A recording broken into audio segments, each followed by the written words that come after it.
You feel intense burning pain in the mouth while eating dentures. If you feel burning pain, you may suffer from burning mouth syndrome. Burning mouth syndrome is different than burning mouth sensations.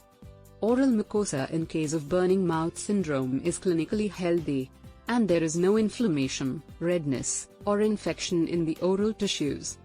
It is common in postmenopausal women above 50 years of age wearing complete dentures.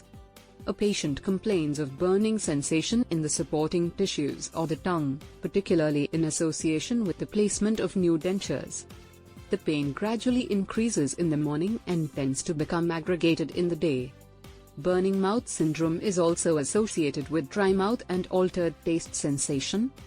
Every cause leading to a burning sensation must be killed. To know more about burning mouth syndrome, read our blog at www.xtooth.com.